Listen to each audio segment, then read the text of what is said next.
আসসালামু আলাইকুম দর্শক, স্বাগত সমসাময়িক রাজনীতির পঞ্চম পর্বে। আজকের আমাদের আলোচনার বিষয় ৫ আগস্টের আগে পরে।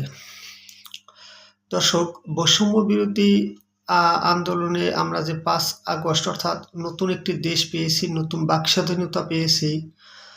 আমরা আশা করেছিলাম যে ৫ আগস্টের পরে যেগুলো ছিল ৫ তারিখের পর আর সেগুলো থাকবে না, কিন্তু ৫ তারিখের পর প্রায় ৪ মাস পরেও এখন দেখতেছি আগে যেগুলো ছিল সেই পুরনো মডেলে এখনো চলছে এবং আশা করা যাচ্ছে ভবিষ্যতে এটাই অব্যাহত থাকবে।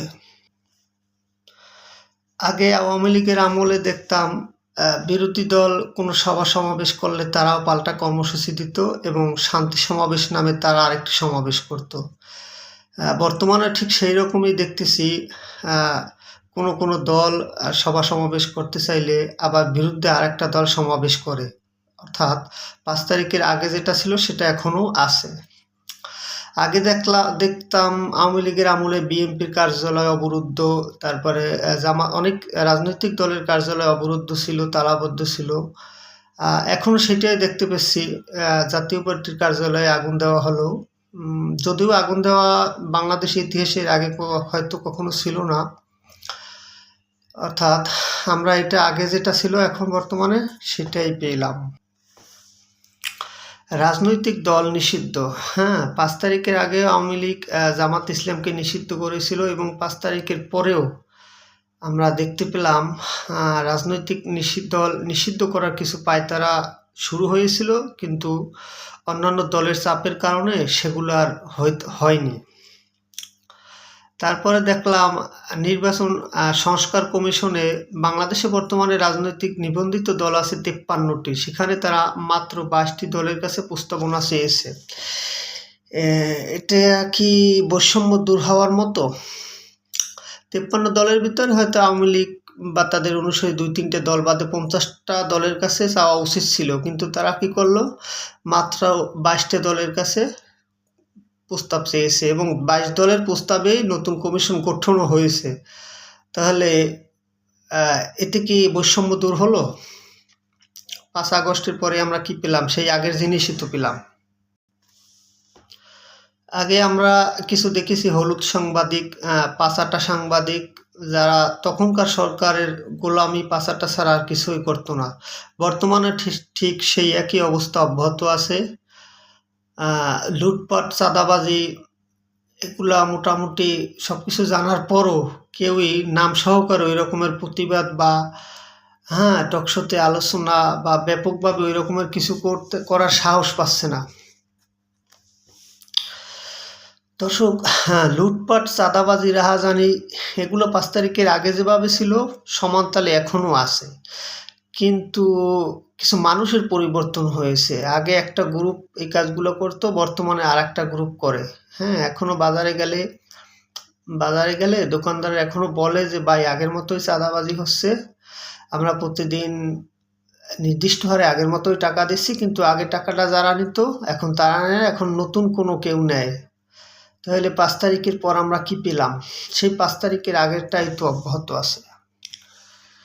আর মত প্রকাশের স্বাধীনতা আমরা নতুন করে পেয়েছি, ঠিক আছে, কিন্তু তারপরেও পুরোপুরি পাইনি। এখনও আমরা দেশের মানুষ সবাই জানি লুটপাট, চাঁদাবাজি, রাহাজানি, গুম খুন কারা করে, কিন্তু কেউ নাম সহকারে বলার সাহস রাখে না। সবাই কিন্তু জানে, কেউ কিন্তু একেবারে শিশু বাচ্চা না। ভালো ভালো বড় বড় রাজনৈতিক বিশ্লেষক, বুদ্ধিজীবী, বিশেষজ্ঞ সবাই জানে কারা কারা এই সমস্ত করে, কিন্তু কেউ কিছু বলার সাহস রাখে না। কারণ ওই যে আবারও যদি এই রকমের যাদের বিরুদ্ধে বলবে তারা ক্ষমতা আসে, তাহলে তো তাদের একটু সমস্যা হবে। এখনো কথা বললে শুভাকাঙ্ক্ষীরা, ভক্ত সমর্থক গোষ্ঠী বা যারা ভালো জানে এরকমের, তারা এখনো বলে যে কিছু বলার আগে ভেবেচিন্তে বলো। তো আমি যদি সত্যকে সত্যে বলতে না পারি, অন্যায়কে অন্যায় বলতে না পারি, এটা বলার আগে আমাকে যদি ৩বার ভাবতে হয়, তাহলে এটা কি আমার পুরোপুরি মত প্রকাশের স্বাধীনতা? ৫ তারিখের পরে কি আমি এটা চেয়েছিলাম? 5 তারিখের পর থেকে তো আমরা চেয়েছিলাম সত্যকে সত্য বলবো, মিথ্যাকে মিথ্যা বলবো, অন্যায়কে অন্যায় বলবো, কিন্তু সেটা কি পুরোপুরি পারছি? একটা কথা বলি, এটা বলে শেষ করব। আমরা সিনেমার মতোই কথাটা, হ্যাঁ, মনে করি কোনো এক নায়িকাকে ধর্ষণ করবে ভিলেনরা, হ্যাঁ, তো তাকে বাঁচানোর জন্য কেউ ওইখানে নাই, হ্যাঁ, কলেজের ভিতরে হয়তো ঘটনাটা, কিন্তু কিছু সাধারণ ছাত্র জনতা ওই নায়িকাকে উদ্ধার করলো। মনে করেন মিশা সওদাগরের হাত থেকে তাকে উদ্ধার করলো সাধারণ ছাত্র জনতা, তার নায়ক আশেপাশে নাই কিংবা দূরে ছিল, যে কোনো কারণে। এখন মিশা সওদাগরের হাত থেকে নায়িকাকে উদ্ধার করে আমরা যদি ডিপজলের হাতে দিই, তাহলে কি নায়িকা নিরাপদ থাকবে? ডিপজল কি ওই নায়িকাকে ধর্ষণ না করে ছেড়ে দিবে? যারা জ্ঞানাগুণী আশা করি তারা বুঝতে পারবেন আমি কি বলতে চাই। দেশের জনগণ সিদ্ধান্ত নেবে তারা এখন কি করবে। দর্শক, আর একটা কথা হলো, বাংলাদেশের রাজনীতিতে সবসময় দুইটি ধারা বিদ্যমান, হ্যাঁ, একটি আওয়ামী লীগ, আরেকটি এন্টি আওয়ামী লীগ। তো এন্টি আওয়ামী লীগে আস্তে আস্তে যত খণ্ড বিখণ্ড হবে, তাতে আওয়ামী লীগেরই লাভ এই কারণে যে আওয়ামী লীগের নির্দিষ্ট একটা গোষ্ঠী আছে, তাদের একটি আদর্শ আছে, হ্যাঁ, তারা মুজিববাদের আদর্শে বিশ্বাস করে, এবং বিরোধী যতগুলো দল আছে তাদের নির্দিষ্ট এরকম কোনো আদর্শ নাই। আর আওয়ামী লীগ না করলেও, আওয়ামী লীগের বিরোধিতা না করলেও বর্তমান অনেক দলের মানে রাজনীতির কোনো আদর্শিক খুঁজে পায় না। যেরকম অনেক দল দেখলাম আওয়ামী লীগের পতন হওয়ার এত মাস পরেও এখনও কোনো জনসভা বা কোথাও কথা বললে তারা শুরুতেই বলে স্বৈরাচারের পতন হয়েছে। সেটা তো আমরা সবাই জানি, পতন হয়েছে সেই 4 মাস আগে, কিন্তু কিছু বলার আগে একটু এখনও বলে। কারণ কি? তাদের গালিমন্দ করলে, তাদের নাম নিয়ে কথা না বললে তো জনপ্রিয়তা পাওয়া যাবে না, নিজস্ব তো কোনো আদর্শ নাই।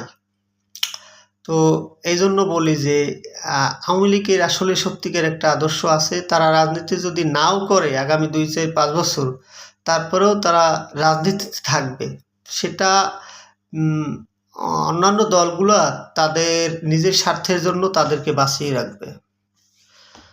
আমি কোনো দলের পক্ষ নিয়ে কথাটা আসলে বলিনি, যেটা আমার মনে হয় সেটাই বললাম। আর একটা কথা কি, রাজনীতিতে কখন কি হবে, উত্থান পতন, এগুলো ওই রকমের বলা যায় না, হ্যাঁ।